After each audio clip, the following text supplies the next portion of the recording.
Radio Pakistan استاد امانت علی خاں کی برسی کے موقع پر خصوصی فیچر پیش خدمت ہے گوہر نایاب، تحریر ابصار احمد۔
یہ مشرقی پنجاب کی ریاست پٹیالہ کا ذکر ہے، جہاں نواب پٹیالہ کے دربار میں ہر طرف گہما گہمی تھی، کیونکہ پٹیالہ ہی سے تعلق رکھنے والے دو گائکوں نے اپنے فن کا مظاہرہ کرنا تھا۔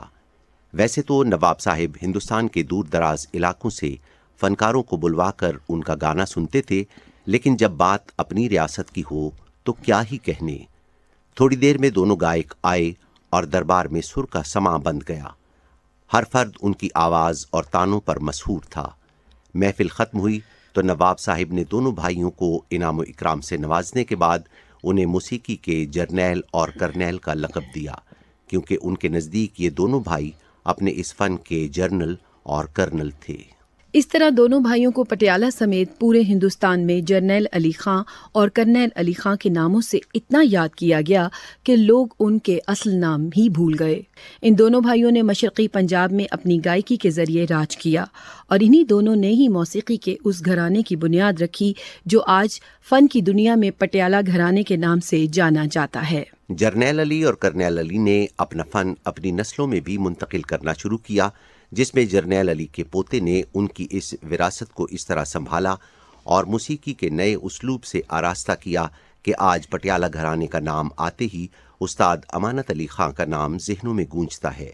جی ہاں، وہی امانت علی خاں جن کی سریلی آواز جب کانوں کے پردوں سے ٹکراتی ہے تو دل میں اتر کر نقش ہو جاتی ہے، وہی امانت علی خاں جن کی آواز میں غزلیں، ٹھمریاں اور ملی نغمے آج بھی ان علی خاں 1922 کو استاد اختر حسین کے گھر ریاست پٹیالہ میں پیدا ہوئے۔ وہ استاد جرنیل علی خاں کے پوتے اور استاد اختر حسین کے فرزند تھے، اسی لیے بچپن ہی سے ان کی تربیت اس ڈھب سے کی گئی کہ وہ اپنے گھرانے کے بہترین گائک بنے، اور صرف 7 برس کی عمر میں ہی وہ اپنے والد سے موسیقی کے تمام رموز سیکھ گئے۔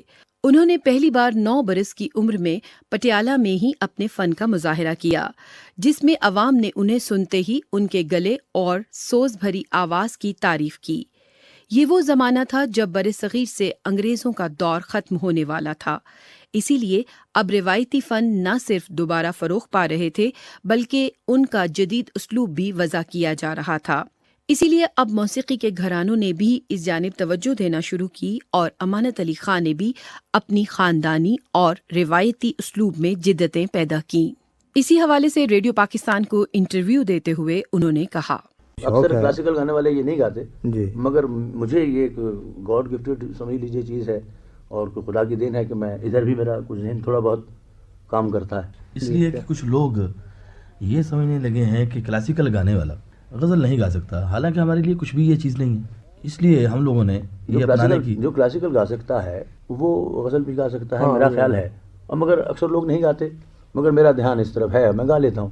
1941 میں وہ ریاست کے راجا کے یہاں اپنے فن کا مظاہرہ کرنے پہنچے تو مہاراجہ پٹیالہ نے بھی ان کی تعریف کی اور انہیں پٹیالہ گھرانے کا نمائندہ قرار دیتے ہوئے 2000 روپے نقد انعام دیا.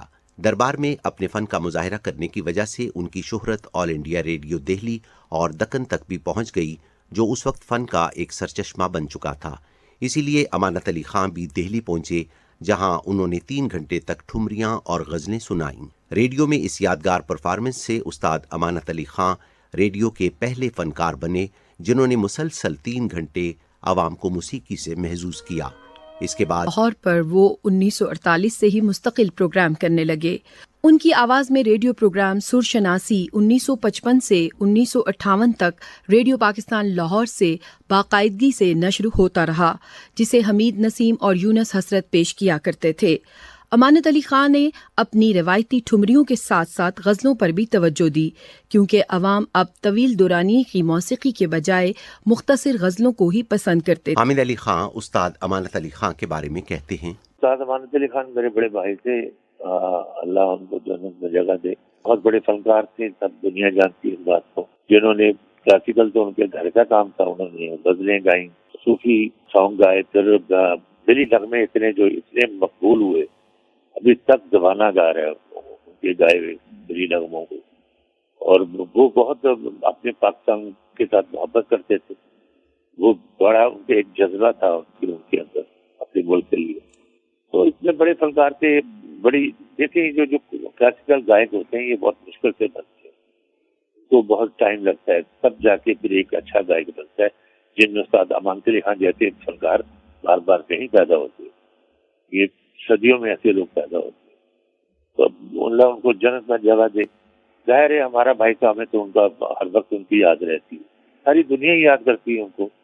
اور پتہ نہیں کہاں کہاں لوگ ان کے گانے سن رہے ہوتے ہیں، تو یہ یاد ہی رکھنا ہوتا ہے. اللہ کو جنت میں جگہ دے. استاد امانت علی خان نے ریڈیو پاکستان پر بے شمار غزلیں ریکارڈ کروائیں. اردو کی پہلی خاتون شاعرہ ادا جعفری کی تحریر کردہ غزل ہونٹوں پہ کبھی ان کے میرا نام ہی آئے اتنی مقبول ہوئی کہ آج تک سننے والا دم بخود رہ جاتا ہے، جس میں سر کے اتار چڑھاؤ کے ساتھ ساتھ پرسوز آواز. خان نے ظہیر کاشمیری کی غزل موسم بدلا رت گدرائی اہل جنوں بے باک ہوئے کو اس انداز میں گایا کہ خود ظہیر کاشمیری بھی حیران رہ گئے اور استاد صاحب سے کہنے لگے، ممکن ہے کہ اگلے وقتوں میں میرے نام سے کوئی مجھے یاد نہ رکھے، مگر آپ کی یہ آواز میری یاد دلائے گی. استاد امانت علی خان نے یہ غزل 1968 کو ریڈیو پاکستان لاہور پر ریکارڈ کروائی تھی، جس میں لفظ گدرائی اس شان سے ادا کے ساتھ ساتھ وطن پاک کی محبت میں لازوال قومی نغمات بھی گائے. 1965 کی جنگ میں اے شہیدان وطن تم پر سلام جیسا نغمہ گایا، جس پر انہیں تمغہ خدمت سے بھی نوازا گیا. اس کے بعد جن قومی نغموں نے ان کی شہرت کو دوام بخشا، ان میں پروفیسر کرم حیدری کا تحریر کردہ نغمہ اے وطن پیارے وطن پاک وطن اور ساقی جاوید کا لکھا ہوا یادگار ملی نغمہ چاند میری زمیں پھول میرا وطن اہم ہیں، جن میں ملک پاک سے عقیدت کے ساتھ ساتھ اس کے لیے اپنی محبت نچھاور کرنے کے جذبات اس انداز سے بیان کیے جا رہے ہیں جو سننے والوں میں وطن سے محبت. امانت علی خان نے اردو کے معروف ادیب ابن انشا کا کلام انشا جی اٹھو اب کوچ کرو گا کر ابن انشا کو شعراء کی دنیا میں بھی مقبول بنا دیا، اور یہی استاد صاحب کی آواز میں ان کا آخری شاہکار بھی قرار پایا، جس کے ایک ہفتے بعد 18 ستمبر 1974 کو فن موسیقی کا یہ عظیم ستارہ ہمیشہ کے لیے ڈوب گیا، لیکن ان کی آواز اور قومی نشریاتی رابطے پر پیش کیا گیا.